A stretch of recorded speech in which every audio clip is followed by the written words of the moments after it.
Assalamualaikum warahmatullahi wabarakatuh. Kita teruskan program 30 hari 30 ayat, bererti satu hari satu ayat, tadabbur Al-Quran, anjuran Pejabat Menteri Besar Negeri Selangor dan juga media Selangor.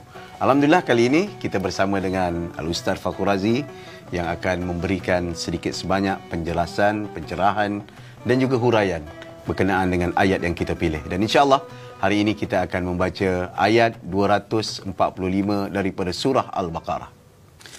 Bismillahirrahmanirrahim. Man dzalladzi yuqridullaha qardan hasana fayudha'ifahu lahu ad'afan katsirah. Wallahu yakbitu wa yabsutu wa ilaihi turja'un. Terjemahannya, siapakah orangnya yang mahu memberikan pinjaman kepada Allah sebagai pinjaman yang baik, supaya Allah melipat gandakan balasan dengan berganda-ganda banyaknya, dan Allah menyempitkan dan meluaskan pemberian rezeki, dan juga kepadanya lah kamu semua dikembalikan.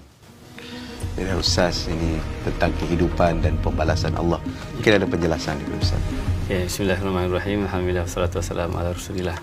Gini ya Datuk Seri, ayat ni sebenarnya kalau digabungkan dengan ayat sebelum dan selepasnya, ia berkaitan dengan sistem kekeluargaan, sistem kenegaraan dan juga dalam aspek aplikasi jihad itu sendiri. Jadi bila kita nak memastikan kelangsungan dan kelestarian masyarakat, infak itu amat penting untuk memastikan maknanya kemaslahatan umum dan juga kemaslahatan ummah secara menyeluruh.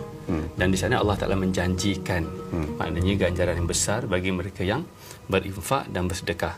Cuma ayat ni dia dapat digabungkan dengan surah Baqarah ayat 261. Dalam ayat 261 itu Allah Ta'ala menjanjikan ganjaran yang banyak kepada orang yang berinfak. Kemudian Nabi SAW berdoa kepada Allah, tambahkan lagi kepada umatku. Kemudian turunlah ayat ni, ayat 245 mengatakan tentang memberi pinjaman.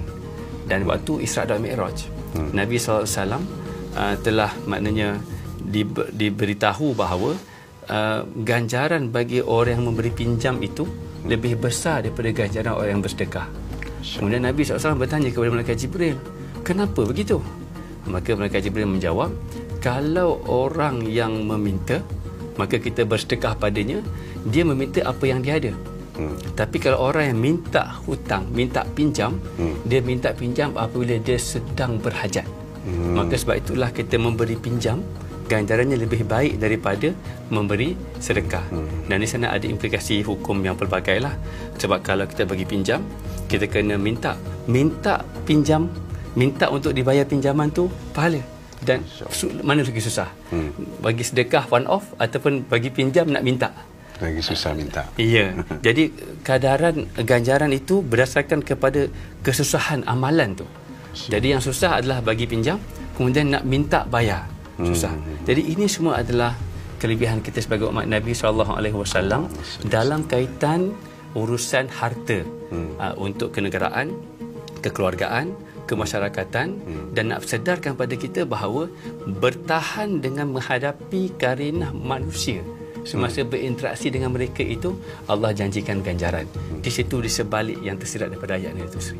InsyaAllah. Biasa orang ingat ini sebagai satu jual beli ataupun ganjaran pinjaman, ya? Dan begitu besarnya, maknanya kalau kita bagi pinjam pun ada ganjaran kepada kita kerana kita menyelesaikan dan memudahkan kehidupan manusia. Ya, jadi kita ada pilihan. Sama ada kita nak mudah, kita sedekah one off selesai, ataupun kalau kita nak lebih bermujahadah, kita bagi pinjam.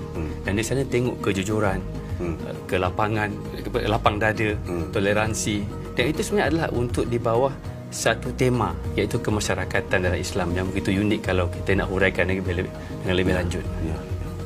InsyaAllah tuan-tuan dan puan-puan sidang hadir dan hadirat sekalian, penjelasan walaupun ayat-ayat ini terkeluar ataupun berurutan daripada kisah jihad, tapi yang paling besar dalam konteks kehidupan sebagaimana yang disebut Ustaz tadi, soal keluarga, kemasyarakatan dan juga kenegaraan dan juga jihad secara menyeluruh. Kalau kita fahami begitu besar tugas kita selaku umat Muhammad sallallahu alaihi wasallam dan juga sebagai hamba Allah Subhanahu wa taala. Jadi terima kasih Ustaz.